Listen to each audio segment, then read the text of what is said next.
Hello and welcome to today's video. I'm super excited to talk about today's topic because we are going to be going in a deep dive into ketosis and its effect on endurance performance.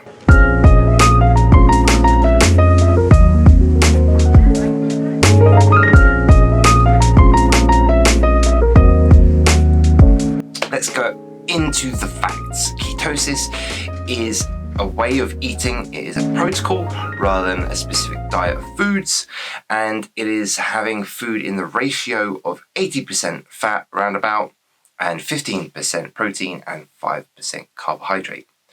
It then causes the body to produce ketone bodies to create a source of energy rather than carbohydrate. And this is really popular for increase in fat oxidation or the use of fat in exercise. It's thrown about by loads of different gurus out there and high performance athletes and just general everyday trolls and advocates of said belief system. We want to break the facts down. Let's look at the science. Let's really give you the information you need to make an informed decision to whether this can really help you. I'm going to go over 4 different papers now, really briefly, just giving you an idea about what the science is saying. The first paper is by a guy called Stellingworth et al. In 2005. He looked at a ketogenic diet and cycling performance. But what he saw was a decrease in glycogenolysis. He saw a decrease in PDH activity, pyruvate dehydrogenase activity, which is an enzyme which helps the oxidation and breakdown of fat and carbohydrate, the ratios. I saw an increase in hormone-sensitive lipase, which is to do with fat oxidation, and it saw a decrease in carbohydrate oxidation. This ultimately led to the trial not really showing a difference in performance between the 2 trials. They were identical. It was a very short trial, but what all those things mean, you weren't as good at burning glycogen, stored carbohydrate, in high-intensity activity. The study was really simple. They did 90 minutes at 70% VO2 max. At the end, they did 150% VO2 max, saw what the effects were metabolically. They could see that you weren't able to utilize and use glycogen and break it down and perform as efficiently in that sprint, though everything before that point was identical between a control of high carbohydrate and keto diets. So this brings us on to the other studies really nicely and really smoothly. Zajac et al. 2014 saw a decrease in carbohydrate oxidation and glycogenolysis again, a decrease in high-intensity interval training performance. Zinn et al. 2017 saw a decrease in body fat, saw a decrease in lactate threshold 2, saw a decrease in VO2 max, total time to exhaustion, and peak power. Miel et al. 2018 saw a reduction in HIIT output, and keto stayed the same compared to carb-fed trials. There's a whole list of studies as well that I'm going to give you now that also saw same things where keto did not outperform carbohydrate-fed trials. Carr, Cipryan, Durkalec, Shaw, Harvey, and Kephart. There's 7 studies there on top of the 4 I've already given you that all saw equivocal performance in a ketogenic diet compared to carbohydrate fed. And these have been, some of these trials go from like 1 week all the way to 20 weeks or 20 months, I think, as well. So there's some real longitudinal stuff out there, but the main common factor that they find is body fat does go down, but performance is unchanged. So it really begs the question that, is ketosis worthwhile? I'm going to give you another deep dive into some other studies. So there was one where 90% of the participants were females, and it was total time to exhaustion, and they performed worse in it. Okay, and this is the case with a few other studies. There's another one with females in CrossFit.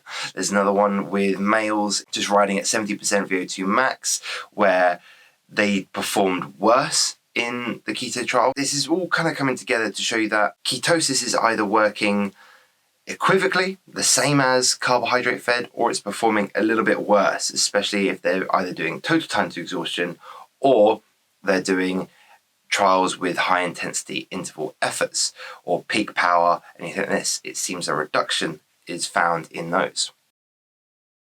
The only place where ketosis is really shining is when it's staying at steady state at 50 to 70% VO2 max, where it seems to really heighten our ability to oxidize fat. Something called an RER is reduced, meaning that it's more fat-based energy, which is great if you're doing something that you know is going to stay really linear and stay in those parameters of 50 to 70% VO2 max. It seems to be muscle glycogen sparing, but the problem is you can't replace the muscle glycogen when you spend it during exercise, and also you become less efficient. The main thing I mentioned at the beginning is that we see loads of reductions in activity in certain enzymes that mean we're not as efficient or great at using carbohydrate or glycogen, which is super important. And I'm going to be controversial here.